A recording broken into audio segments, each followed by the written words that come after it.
Specifically मैं news headline India का शुक्रगुज़ार हूँ कि उन्होंने कॉर्पोरेट हॉस्पिटल में आए और हमसे बातचीत की। क्रिटिकल केयर के बारे में बहुत सारे चैनल्स वाले ने मैं इंटरव्यू कर चुका हूँ, पर जैसे इन्होंने क्वेश्चंस बहुत साइंस के हिसाब से साइंटिफिक क्वेश्चंस किए, उसमें और भी मज़ा आता है उसको आंसर करने का। बिकॉज़ रूटीन में तो सभी पूछते हैं, पर इन्होंने स्पेसिफ़िकली सारी पूरी क्रिटिकल केयर का, न्यूरो में, कार्डियो में, नेफ्रो में, क्रिटिकल सभी के सब, पॉइजनिंग में, सभी को इतने डिटेल में बताया। मुझे उम्मीद है कि न्यूज़ हेडलाइन इंडिया की ये जो कोशिश है उससे हमारे दर्शक जो काफ़ी ज़्यादा इससे फ़ायदा उठाएंगे और इसमें उनको भी ये चीज़ों का पता चलेगा कि क्रिटिकल केयर में आगे कौन कौन से डिवीजन्स हैं। Thank you.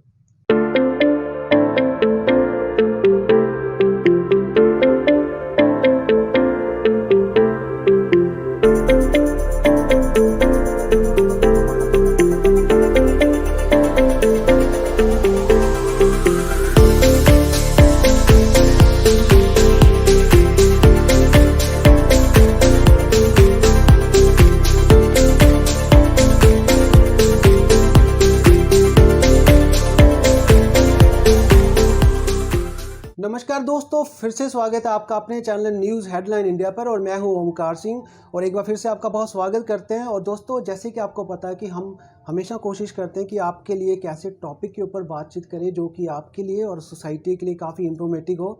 और आज इस हम टॉपिक के ऊपर बात करेंगे दोस्तों, वो है क्रिटिकल केयर के ऊपर। और जैसे कि आपको पता है कि दी कॉर्पोरेट हॉस्पिटल जो अमृतसर में है वो इन चीज़ों के लिए स्पेशलिस्ट है अमृतसर में। और अगर हम पंजाब की बात करें तो पूरे पंजाब में भी।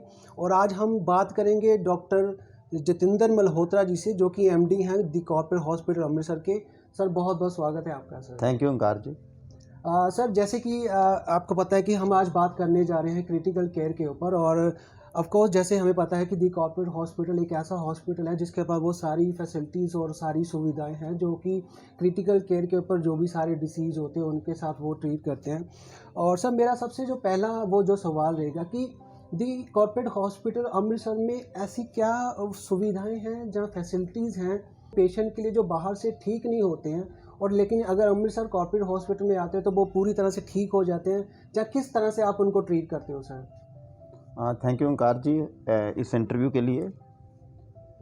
जिस दिन से मैंने अपना हॉस्पिटल स्टार्ट किया उसी दिन से मेरे मन में था कि हम इसे क्रिटिकल केयर हॉस्पिटल बनाएंगे। इसलिए जो हमने पार्टनर चुने उनमें से सभी क्रिटिकल केयर स्पेशलिस्ट हैं। एक हॉस्पिटल में 3 क्रिटिकल केयर स्पेशलिस्ट होना बहुत बड़ी बात होती है। हमारे पार्टनर्स और सभी मिला के हम 3 क्रिटिकल केयर फिजिशियंस एंड एक ट्रॉमा क्रिटिकल केयर के डॉक्टर हमने मिलके ये हॉस्पिटल बनाया और चलाया। आज हमें 6th ईयर्स है, 6वां साल चल रहा है और हमने कभी पीछे नहीं देखा। अब बात करें क्रिटिकल केयर की तो उसके लिए आपके पास ऑल इक्विपमेंट जो क्रिटिकल केयर को ठीक करने, पेशेंट्स को ठीक करने के लिए होता है, वो होना चाहिए जी। क्रिटिकल केयर बहुत सारे डिवीजन्स हैं, मोर देन 10 डिवीजन्स हैं। पूरे बॉडी पार्ट्स को अगर देखा जाए उसमें neuro critical care, cardiac, nephro, gastro, तो ये सारे क्रिटिकल केयर में आते हैं। ट्रॉमा क्रिटिकल केयर भी है। तो कुछ ना कुछ बाकी हॉस्पिटल्स के मुकाबले में, एक तो आपके पास मैंने बता दिया कि आपके पास कंसल्टेंट्स राउंड द क्लॉक होने चाहिए, और दूसरा मैंने बताया कि इक्विपमेंट वाइज कुछ ना कुछ एक्स्ट्रा हर डिपार्टमेंट में ऐसा होना चाहिए जो उस पेशेंट्स को ठीक करने के लिए आपके पास लाभदायक हो जी। तो इसीलिए हमने इन सारी चीज़ों को मन में रख के, ध्यान में रख के ये सारी चीज़ें बनाई कि हमारे पास कोई ऐसी चीज़ों की कमी ना हो। बहुत बार ऐसा होता है कि ये चीज़ें, कुछ ऐसा इक्विपमेंट है जो आपको अगर as a business point of view से देखा जाए तो वो आपको बेनिफिट नहीं देता, मॉनिटरीली बेनिफिट नहीं देता, पैसों के लिहाज से वो बेनिफिट नहीं देता। लेकिन साल में 1, 2, 3, 4, 5 पेशेंट्स अगर आपने उस मशीन से ठीक कर लिए तो फाइनेंशियली, अगर आपका सीए आपका सभी कुछ कहेगा डॉक्टर साहब ये फाइनेंशियली वायबल मशीन नहीं है, फिर भी as a doctor, as a consultant in critical care मैं ये समझता हूँ, आपने 1 साल में एक पेशेंट उसे ठीक कर लिया तो उसको मैं फ़ायदेमंद ही समझता हूँ। जैसे मेरा सवाल था कि क्या वो फैसिलिटी रहती है जो पेशेंट को सही करती है, और सर ने बताया कि वो सारी मशीनरी और वैसी फैकल्टी है कि अगर क्रिटिकल का कोई भी पेशेंट इनके पास आता है तो वो पूरी तरह से उसको स्वस्थ करने के लिए वो रहते हैं यहाँ पे। और सर बहुत बढ़िया ये एक चीज़ है जो कि हमने सुना हुआ था और आप बिल्कुल ये कर भी रहे हो। और सर जैसे कि आज हम बात कर रहे हैं क्रिटिकल केयर के ऊपर, और हम वो 3-4 टॉपिक के ऊपर बात करेंगे जो बेसिकली क्रिटिकल केयर को ही रिलेट करते हैं। और सर मेरा जो अगला सवाल रहेगा वो रहेगा कार्डियो क्रिटिकल, क्योंकि ये भी एक बहुत सेंसिटिव टॉपिक है, कार्डियो क्रिटिकल भी है। और हमें जैसे पता है कि दी कॉर्पोरेट हॉस्पिटल अमृतसर में भी इसका आप ट्रीटमेंट करते हो, तो आप हमारे व्यूवर्स को ये भी बताइए कि किस तरह से आप दूसरे हॉस्पिटल से अलग कुछ करते हो या कुछ खास करते हो जो कार्डियो क्रिटिकल के जो पेशेंट होते हैं उनके साथ। कार्डियक क्रिटिकल केयर बारे में पहले मैं आपको बताना चाहता हूँ कि कार्डियक क्रिटिकल केयर है क्या।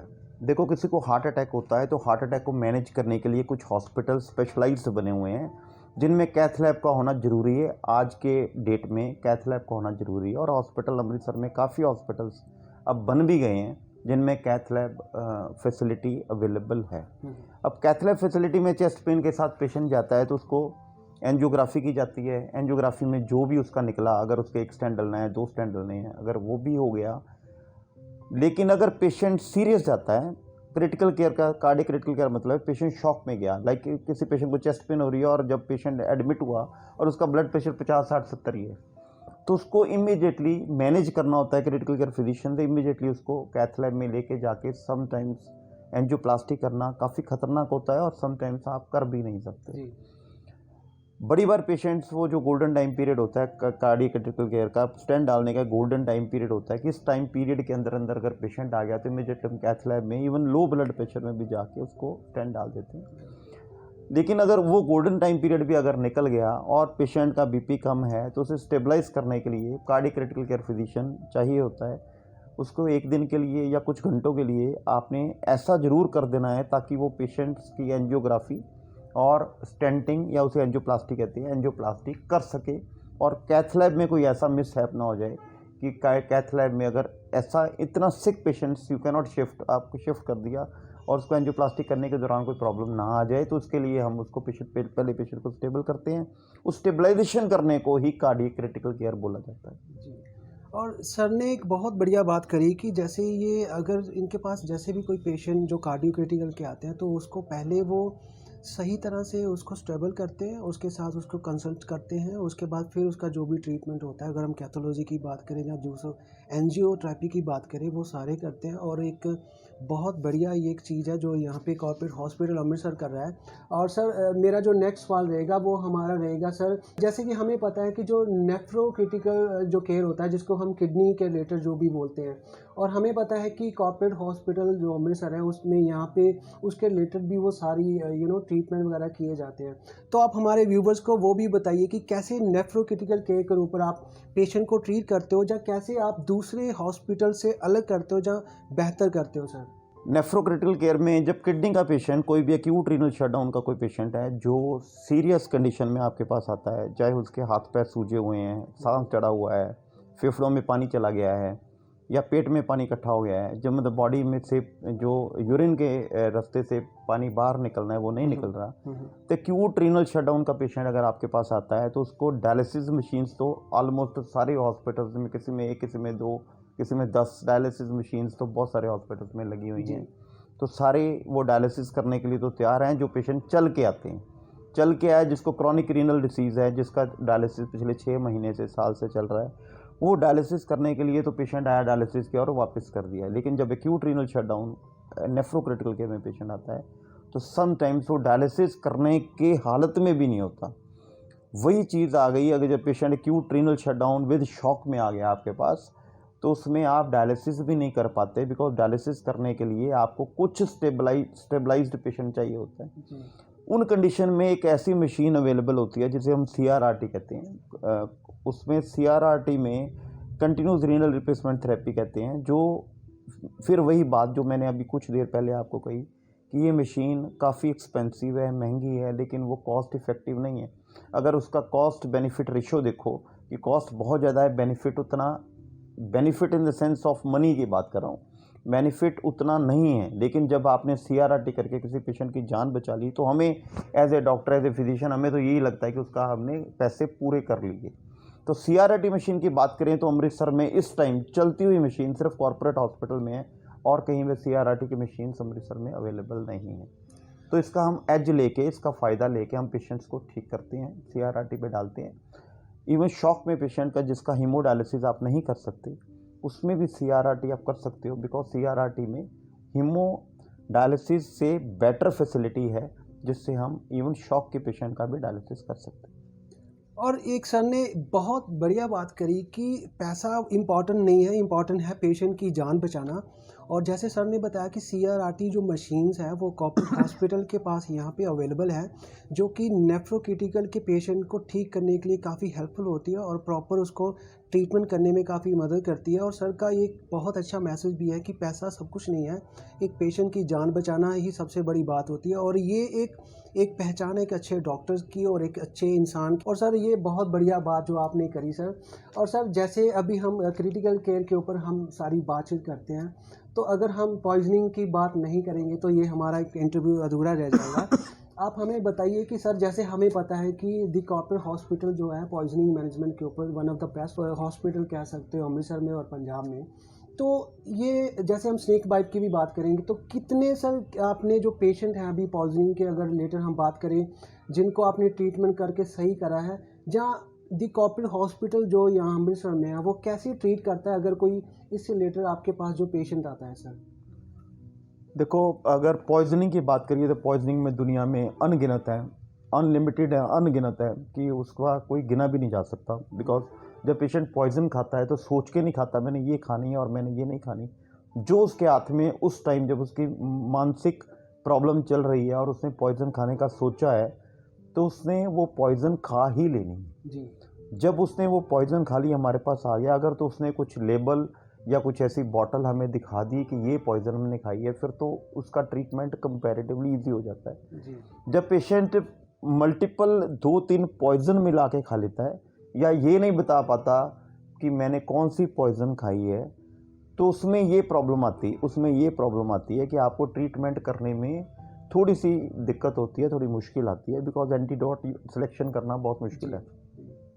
उसमें आपका एक्सपीरियंस काम आता है, because for the last more than 20 years हम ये ट्रीटमेंट कर रहे हैं पॉइजनिंग का। उस पर आपका एक्सपीरियंस काम आता है, पेशेंट के साइन सिम्टम्स, पेशेंट की इन्वेस्टिगेशन, सभी को देख के आप उतनी देर तक पेशेंट को बचा पाते हो जब तक उसके अटेंडेंट्स, उसके रिश्तेदार, उसके जो वेल विशर्स हैं उसके घर से या कुछ ना कुछ आपको ऐसी चीज़ बता देते हैं कि हो सकता है घर में ऐसी चीज़, कन्न की गोली है या स्प्रे है या कुछ ऐसी चीज़ घर में पड़ी, या नींद की गोलियां हैं, कोई माता या पिता कोई नींद की गोली खाते हैं तो उसका पत्ता मिल जाए, तो हमें पता चल जाता है कि ये पॉइजन इसने ली है और वो पॉइजन का हम ट्रीटमेंट स्टार्ट करते हैं। तो इसमें एक स्पेशलाइज्ड ब्रांच है, सुपर स्पेशलाइज्ड ब्रांच है, जिसमें आपको पेशेंट की जान बचाने के लिए बहुत सारा एक्सपीरियंस चाहिए होता है। तो वो एक्सपीरियंस तो हमारे पास है। जब स्नेक बाइट की बात करते हैं, स्नेक बाइट्स में बहुत सारे हॉस्पिटल्स इसको स्नेक बाइट को कर भी रहे हैं ट्रीटमेंट, ये नहीं कि सिर्फ कॉर्पोरेट हॉस्पिटल कर रहा है, और भी हॉस्पिटल कर रहे हैं। लेकिन इसमें आपको एक बहुत इसके ऊपर की बात बताता हूँ, थोड़ी साइंटिफिक है, समझना मुश्किल है। इसमें जब भी कोई स्नेक काटता है तो स्नेक को ट्रीटमेंट करने के लिए उसको एंटीडोट देना पड़ता है, जिसे हम पंजाबी में कहते हैं तोड़ देना पड़ता है, उसका एंटीडोट देना पड़ता है। वो एंटीडोट जब हम उसको देते हैं तो एंटीडोट सेलेक्ट करना है स्नेक की किस्म से, ये कौन से स्नेक ने काटा है। जब तक आपके पास एक्सपीरियंस नहीं है, जब तक आपका बहुत सालों का एक्सपीरियंस नहीं है, तब तक आपको नहीं पता चल सकता ये क्रेट ने काटा है या वाइपर ने काटा है या किसी और स्नेक ने काटा है, रसल ने काटा है। बहुत सारे स्नेक्स की किस्म हैं जिससे हर एक स्नेक का एक स्पेसिफिक एंटीडोट बना हुआ है, जिसे हम स्नेक का एंटीडोट कहते हैं। वो हर हॉस्पिटल में अवेलेबल नहीं होता और उसकी availability is very difficult. Polyvalent antidote सभी हॉस्पिटल्स में अवेलेबल होते हैं। पॉलीवेलेंट का मतलब होता है जब आपको स्नेक की किस्म का पता नहीं है कि कौन से स्नेक ने काटा है, तो आप एक मिक्स एंटीडोट होता है जिसमें हर किसी स्नेक का तोड़ होता है, तो उसमें आप पॉलीवेलेंट एंटीडोट देते हो उसे। पॉलीवेलेंट एंटीडोट से कुछ टाइम ज़्यादा लगता है, समटाइम्स नहीं भी ठीक होता है पेशेंट। अगर आपको पता चल जाए स्नेक की किस्म से या किसी ऐसी चीज़ से, फैंग मार्क से पता चल जाता है कि फैंग मार्क्स कैसा फैंग मार्क है, और उस फैंग मार्क से पता चलता है कैसा किस स्नेक ने काटा है। अगर आपने क्रेट नहीं काटा है, आपने डायग्नोज कर लिया ये क्रेट नहीं काटा, और क्रेट का अगर आप एंटीडोट दे दो उसे कहते हैं मोनोवेलेंट एंटीडोट, अगर वो दे दो तो पेशेंट बहुत जल्दी ठीक हो जाता है, कुछ दिनों में ही ठीक हो जाता है, एज़ कम्पेयर टू पॉलीवेलेंट जिसमें काफ़ी दिन लग जाते हैं। जैसे कि सर ने अभी बताया कि दी कॉर्पोरेट हॉस्पिटल में कैसे किसी भी पॉइजनिंग का, जैसे जहाँ स्नेक्स बाइट का कैसे वो इलाज करते हैं, और अगर अगर मान लीजिए किसी को रिसेंटली हमें पता चलता है किसी ने पॉइजन ले लिया, तो सबसे पहली जो हमें अभी प्रिकॉशंस कहेंगे, जहाँ हम जो भी एहतियात करेंगे, क्या हमें वो लेनी चाहिए ताकि हम उसकी जान बचा सकें sir? As far as poison is concern, poison का ऐसा है कि पॉइजन तो अनलिमिटेड है दुनिया में, पॉइजन का तो कोई एंड ही नहीं है। जी। लेकिन हम ऑलमोस्ट 6 साल में कोई ऐसी पॉइजन नहीं होनी, इवन मिथाइल अल्कोहल जो जिसे हम कहते हैं विलेजेस में वो नकली शराब, जी बिल्कुल। गंदी शराब पी लेते हैं, जी। उसके पेशेंट्स को मिला के हर तरह के पेशेंट्स को हमने ट्रीटमेंट किया हुआ है इसमें। तो सल्फॉस पॉइजनिंग ऐसी एल्युमिनियम फॉस्फाइड जो कर्ण की गोली होती है, जिसमें पेशेंट्स को बचाना बहुत मुश्किल होता है, क्योंकि as early as possible treatment करना होता है। जैसे ही पेशेंट्स ने खाई, इमीडिएटली अगर पेशेंट आ जाता है, तो हमने बहुत सारे पेशेंट्स की उसमें भी जान बचाई है। सीधी हार्ट पे इफेक्ट करती है, पूरी बॉडी पे इफेक्ट करती है, टिश्यू लेवल पे इफेक्ट करती है, और सारी चीज़ें ख़त्म कर देती है, और फ्यू आवर्स में पेशेंट बचता नहीं है। अगर उससे पहले अगर पेशेंट आ जाए तो उसमें भी हमारी, बिकॉज साइंस के हिसाब से देखें तो वो एंटीडोट अवेलेबल नहीं है, लेकिन एक्सपीरियंस के हिसाब से देखें तो बहुत सारी चीज़ें ऐसी हैं जो हम लिखत में या बोल के नहीं बता सकते कि क्या क्या करना होता है, लेकिन उसमें हमारे एक्सपीरियंस से काफ़ी सारे पेशेंट्स की हमने जान बचाई है। एल्युमिनियम फॉस्फाइड, सल्फॉस की बात कर रहा हूँ। करना क्या चाहिए कि सबसे पहले तो ऐसा कोई भी पॉइजन, सल्फॉस को छोड़ के कोई भी पॉइजन ऐसा हो तो उसको हम वॉमिट करवाते हैं किसी भी तरीके से। जी। वॉमिट कराने का तरीका, रैचिंग, अगर आप नमक वाला पानी देते हो, ये देते हो, उससे समटाइम्स पेशेंट बहुत वॉयलेंट वॉमिट करता है, उससे नुकसान भी हो सकता है। लेकिन अगर प्रिलिमिनरी केयर देखें, जहाँ पे किसी आसपास किसी डॉक्टर या क्लिनिक या कोई छोटा हॉस्पिटल है, तो वहाँ पे राइस ट्यूब डाल के अगर उसको गैस्ट्रिक लवाज कर दिया जाए, जैसे कोई नींद की गोलियाँ 20, 25, 50 खा गया है, तो उसको अगर हम राइस ट्यूब डाल के और उसको लवाज कर दिया जाए तो उसको डिल्यूट हो सकता है, बहुत सारी प्रॉब्लम सॉल्व हो सकती हैं उस कंडीशन में। As for as snake bite is concern, snake bite में ऐसा है कि अगर लिम्ब में स्नेक ने काटा है, पैर में काटा है, कहीं काटा, आप टूर्निकेट लगा के आ सकते हो। सबसे बड़ा क्वेश्चन हर बार, हर कॉन्फ्रेंस में, हर इंटरव्यू में पूछा जाता है कि उसको बांध के लाना चाहिए या नहीं लाना चाहिए। देखो, बांधने का कोई नुकसान नहीं है, लेकिन उसके बांधने का टूर्निकेट टाइम होता है, कोई टाइम होता है। अगर आपके पैर में काटा है और आपने यहाँ से या टांग से बांध दिया, उसका tourniquet time less than 45 minutes होता है। अगर 45 मिनट के अंदर अंदर आप हॉस्पिटल पहुँचना चाहते हो, पहुँच सकते हो, तो फिर तो उसको बांध दो, या 45 मिनट्स के बाद आपको खोलना पड़ेगा। अगर आपने 45 मिनट्स के ज़्यादा उसको बांध दिया, तो उसके बाद आपका वैसे ही लिम्ब काला हो जाएगा, ब्लड सप्लाई रुक जाएगी। तो स्नेक के कारण चाहे कोई प्रॉब्लम आनी या नहीं आनी, लेकिन आपने बांधने से ही उसको इंजरी हो जाएगी। जी। और सर ने एक बहुत बढ़िया बात बताई कि कुछ ऐसे पॉइजन होते हैं, जो जहर होते हैं, जिनका साइंस से, अगर हम साइंस की बात करें तो पॉसिबल नहीं है, लेकिन अगर हम एक्सपीरियंस की बात करें तो मे बी वो पॉसिबल हो सकता है कि उसकी जान बचाई जा सके। और यही एक फैसिलिटी और हम खासियत कहेंगे दी कॉर्पोरेट हॉस्पिटल अमृतसर की, कि इनके पास बहुत सारा एक्सपीरियंसेस है, जिनके साथ ये मरीज़ को बचाने की कोशिश करते हैं और काफ़ी हद तक उसको सेव भी करते हैं। और ये एक बहुत बढ़िया बात है सर, जो कि कॉर्पोरेट हॉस्पिटल कर रहा है सर। हमारे जो व्यूवर्स हैं उनके लिए हम पूरी वो ऐसी इन्फॉर्मेशन लेके आ रहे हैं जो कि आपके लिए काफ़ी बेनिफिशियल रहेगी, और सर हमें बहुत सही तरीके से उसके बारे में बता भी रहे हैं। और सर जैसे हम, अब मेरा नेक्स्ट जो क्वेश्चन रहेगा वो रहेगा कि जैसे आपको पता है कि अभी जैसे सर्दियाँ हैं और काफ़ी धुंध भी है, काफ़ी फॉग भी हो रही है, तो हमारे बहुत सारे चांसेस रहते हैं, एक्सीडेंट के भी चांसेस रहते हैं, फॉग के कारण बहुत सारे रोड पे एक्सीडेंट होते हैं, कहाँ और भी होते हैं। तो आप इसी से रिलेटेड, आप, हमारा एक और सब्जेक्ट है जिसे हम न्यूरो क्रिटिकल बोलते हैं, तो आप हमें बताइए कि अगर ऐसा कुछ चांसेस, जैसा कुछ एक्सीडेंट, जैसे कुछ केसेस आपके पास आते हैं जिसको हम न्यूरो क्रिटिकल बोलते हैं, तो दी कॉर्पोरेट हॉस्पिटल अमृतसर कैसे उनको टैकल करते हैं, या कैसे उनको ठीक करने में, या उनको हेल्प करते हैं सर, ये हमारे व्यूवर्स को प्लीज़ बताइए। न्यूरो क्रिटिकल केयर का मतलब तो ट्रॉमा के साथ ही जुड़ता है। और भी हैं न्यूरो क्रिटिकल केयर में, जैसे किसी की ट्रॉमा नहीं भी हुआ तो कोई वेसल ब्लीड कर गई, जिसे हम हिंदी में अधरंग कहते हैं, या हमारी लैंग्वेज में सीवीए कहते हैं, जी तो उसमें उसको भी न्यूरो क्रिटिकल केयर में ही आते हैं। वो पेशेंट सीरियस आते हैं और न्यूरो क्रिटिकल केयर में आते हैं। जी लेकिन अभी बात करें हम फॉग की और हेड इंजरी की। हेड इंजरी में जब पेशेंट्स आता है तो सबसे पहली फैसिलिटी जो हमारे पास है और भी हॉस्पिटल में होनी चाहिए, वो है दैट इज़ सीटी स्कैन। जब तक आपके पास इन हाउस सीटी स्कैन नहीं है तो it's very difficult to manage neuro critical care. Head trauma आपके पास आता है, फेशियल ट्रॉमा आपके पास आता है। फेशियल ट्रॉमा में तो फिर आप पेशेंट बच जाता है, लेकिन हेड ट्रॉमा में अर्जेंट इमीडिएट अगर सीटी स्कैन इन हाउस आपने कर लिया तो आपको ये एटलीस्ट पता चल जाता है कि ये पेशेंट ऑपरेबल है या इनऑपरेबल है। अगर ऑपरेबल पेशेंट है तो आपको इमीडिएटली ऑपरेट कर सकते हो सीटी स्कैन के साथ। अगर पेशेंट को नहीं ऑपरेट करना, कंजर्वेटिव करना है, फिर भी आप यू कैन इमीडिएटली आप ये निष्कर्ष निकाल सकते हो उस बात से, न्यूरो सर्जन या आपका क्रिटिकल केयर फिजिशियन, की ये स्कैन में कुछ नहीं है तो इसको क्रिटिकल केयर में विदाउट ऑपरेशन ठीक करेगी। तो सबसे पहला काम है कि CT scan, good quality CT scan आपके पास होना चाहिए जिससे कुछ दिखे भी। और उसके बाद आपके पास neuro surgeon, neuro physicians, critical care specialist सभी राउंड द क्लॉक, जैसे हमारे पास round the clock critical care physicians हैं, round the clock critical care physicians on duty, medical officer, सभी कुछ होना चाहिए। बिकॉज उसके लिए पूरी पैराफर्नेलिया हर चीज़ चाहिए एक क्रिटिकल केयर के पेशेंट को ठीक करने के लिए, चाहे वो न्यूरो क्रिटिकल केयर है, चाहे कार्डियक है, चाहे नेफ्रो है, चाहे गैस्ट्रो है, लेकिन आपके पास टीम पूरी की पूरी होनी चाहिए उसको ठीक करने के लिए।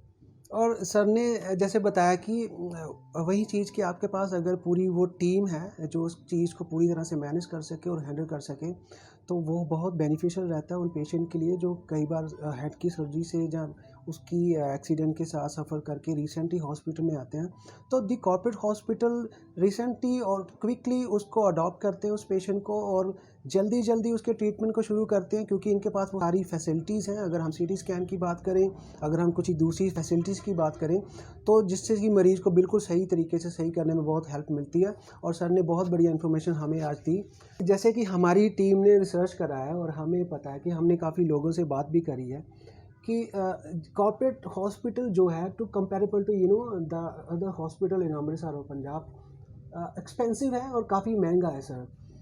एक तो मुझे इस चीज़ के पीछे क्या सच्चाई है वो बताइए, और दूसरा मुझे बताइए सर कि क्या आपके लिए उन लोगों के लिए कुछ खास आप फैसिलिटीज़ बोल सकते हो या स्कीम बोल सकते हो जो फिनेंशियल तौर से थोड़े वीक हैं, लेकिन वो चाहते हैं कि हमें कॉर्पोरेट हॉस्पिटल के जैसी ही वो सारी सर्विसेज मिले और वो सारी सुविधाएं मिलें ताकि वो भी इसका बेनिफिशियल ले सकें। आप हमें प्लीज़ बताइए कि क्या आपके पास कुछ ऐसी स्कीम भी है? देखो, अगर आपके पास सारी फैसिलिटीज़ है, अगर आप पेशेंट्स को प्रोवाइड करते हो, जो पेशेंट्स के जान बचाने के लिए अगर आपके पास है, और राउंड द क्लॉक कंसल्टेंट चाहिए, round the clock critical care physician चाहिए, 24 आवर सर्विस चाहिए, तो कुछ कॉस्ट ऐड तो होती है, इसमें कोई शक नहीं है। कुछ कॉस्ट ऐड होती है, एक्स्ट्रा कॉस्ट ऐड होती है। सेकेंड थिंग इज़ कि आपने कहा कि कौन सी चीज़ें हैं जिससे हम पेशेंट की कॉस्ट कम कर सकते हैं। देखो, गवर्नमेंट ऑफ इंडिया ने आयुष्मान का कार्ड दिया हुआ है जिसमें फ्री ऑफ कॉस्ट होती है। हम पिछले 2 साल से आयुष्मान का कार्ड पे इलाज कर रहे हैं विदाउट एनी कॉस्ट। उसके लिए वार्ड्स बने हुए हैं, हमारे पास क्रिटिकल केयर वार्ड्स भी हैं, जैसे क्रिटिकल केयर आईसीयूज़ होते हैं, क्रिटिकल केयर वार्ड्स है जिसमें ऑल मॉनिटर्स, वेंटिलेटर, सारी फैसिलिटीज़ वहाँ भी सेम टू सेम अवेलेबल हैं। वो हम यूज़ कर रहे हैं आयुष्मान के पेशेंट्स के लिए, बिकॉज ये फैसिलिटीज़ आईसीयू की आप तब नहीं दे सकते जब आपके पास बेड लिमिटेड हैं। किसी हॉस्पिटल में 8 बेड या 5 बेड या 6 बेड क्रिटिकल केयर को दिए हुए हैं और वो 6 बेड तो कैश पेशेंट के साथ फुल हैं, तो आप पुअर पेशेंट्स के लिए वो फैसिलिटी प्रोवाइड करना इज़ वेरी डिफ़िकल्ट। हमारे पास मोर देन 60 बेड आईसीयू के हैं, वेंटिलेटर्स की कोई कमी नहीं है, डॉक्टर्स की कोई कमी नहीं है, इसलिए हमें लो कॉस्ट भी क्रिटिकल केयर भी हम करते हैं, वार्ड में क्रिटिकल केयर भी करते हैं, ताकि हमें ये परेशानी, जो कम पैसों वाली परेशानी ना आए। उसके बाद ECHS है, ESI है, हर एयरपोर्ट अथॉरिटी है, मतलब कोई ऐसी इंश्योरेंस नहीं है जो हमारे पास नहीं है, सारे में फ्री ऑफ कॉस्ट ट्रीटमेंट चलता है। और सर ने जैसे ही आज क्लियर कर दिया कि पहली बात तो ये है कि सर ने जैसे बताया कि अगर किसी हॉस्पिटल के पास वो सारी महंगी मशीनरी है वो, तो कहीं ना कहीं भी उनकी कॉस्टिंग थोड़ी सी ज़्यादा तो रहती है। और दूसरी बात, जैसे गवर्नमेंट की हमारी स्कीम है, जो हमारे आयुष्मान भव के जो भी कार्ड रहते हैं उनके ऊपर सर वो सारे फ्री ट्रीटमेंट करवाते हैं। और ऑफकोर्स जो हमारे ECHS के जो सारे जो लोग हैं वो यहाँ पे आके वो अपना ट्रीटमेंट करा सकते हैं। और सबसे बड़ी सर ने जो बात करी वो ये है कि बहुत सारे हॉस्पिटल हैं जिनके पास वो उतने बेड ही अवेलेबल नहीं होते हैं कि वो सारी स्कीम के लिए वो पेशेंट को वहाँ पे एडमिट कर सकें, लेकिन दी कॉर्पोरेट हॉस्पिटल अमृतसर में ऑफ कोर्स इनके पास 125 से 126 से प्लस वो सारे बेड हैं और वो सारी फैसिलिटीज़ वो लोगों को दे सकते हैं। और ये बहुत एक अच्छा मैसेज सर ने दिया कि वो लोग भी यहाँ पे ट्रीटमेंट करवा सकते हैं और कॉर्पोरेट हॉस्पिटल की वो सारी जो महंगी और वो सारी जो हाई डेफिनेशन मशीनरीज़ हैं और इनकी फैकल्टी उनकी सर्विसेज ले सकते हैं। और ऑफ कोर्स सर तो यहाँ पे हैं ही जो क्रिटिकल केयर के लिए जाने जाते हैं। और दोस्तों आज जैसे कि आज हमने बात करी क्रिटिकल केयर के ऊपर और हमने कोशिश करी सर के साथ कि हम कुछ ऐसे टॉपिक को क्लियर कर सके या कुछ ऐसे टॉपिक के ऊपर हम बात कर सके, जैसे कि हमने कार्डियो के ऊपर बात करी, जैसे कि हमने नेफ्रो के ऊपर बात करी, जैसे हमने न्यूरो के ऊपर बात करी, जैसे कि हमने पॉइजनिंग के ऊपर बात करी और सारे चीज़ों बताने की आपको कोशिश करी। और कोशिश हम करते रहेंगे कि आपकी इसमें हेल्प हो। और अगर कभी खुदा ना खास्ता आप इस सिचुएशन में आते हो तो आप यहाँ पे आकर इनकी सर्विसेज ले सकते हो और अपनी जो अनमोल जो कीमती जान है उसको सेव कर सकते हो। और एक चीज़ मैं और बताना चाहूँगा कि हमने दी कॉर्पोरेट हॉस्पिटल अमृतसर के सारे कॉन्टैक्ट नंबर, उनकी वेबसाइट का नंबर हमने डिस्क्रिप्शन में दे दिया है। अगर अगर किसी को लगता है कि वो क्रिटिकल केयर के साथ सफ़र कर रहा है, जो उनका कोई पेशेंट, जो उनकी फैमिली में जो उनका कोई फ्रेंड सफ़र कर रहा है, तो you can contact corporate hospital Amritsar से आप कॉन्टैक्ट कर सकते हो। और लास्ट में सर मैं बहुत बहुत आपका थैंक्स करता हूँ कि आपने हमारे चैनल द न्यूज़ हेडलाइन को स्पेशल इंटरव्यू के लिए टाइम दिया sir. Thank you very much.